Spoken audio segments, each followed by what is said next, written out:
Λοιπόν, ανέκδοτο βέβαια. Ήταν ένας τύπος που λέμε, πολύ μαμάκια μέχρι εκεί που δεν παίζεται, ώσπου στο τέλος παντρεύτηκε.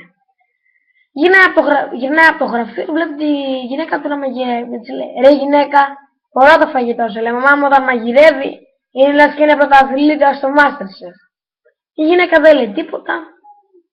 Την άλλη μέρα πάλι γύρισε στο γραφείο του και τη βλέπει να σιδερώνει τα ρούχα. Λέει αυτός. Συγγνώμη. Λέει αυτός τότε: ρε γυναίκα, ωραία να σιδερώνει τα ρούχα. Αλλά η μάνα μου όταν σιδερώνει τα ρούχα τα κολαρίζει. Η γυναίκα της τρίβει λίγο το μάτι, αλλά και πάλι δεν κάνει κάτι. Την άλλη μέρα τη βλέπει να συγυρίζει το σπίτι, λέει. Γυρνάει από το γραφείο του και τη λέει: ρε γυναίκα, ωραία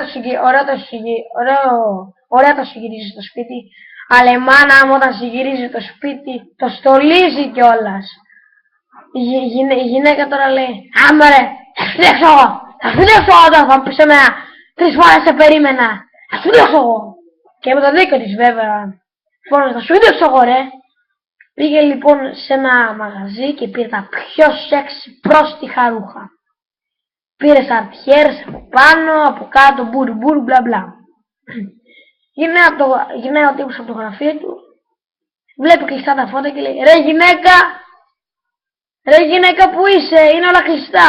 Πάει βλέπει τη γυναίκα του στον καναπέ με τα μαύρα πρόστιχα ρούχα και τη λέει: ρε γυναίκα, τι έγινε, γιατί είσαι με τα μαύρα, έπαθε τίποτα η μάνα μου. Ευχαριστώ.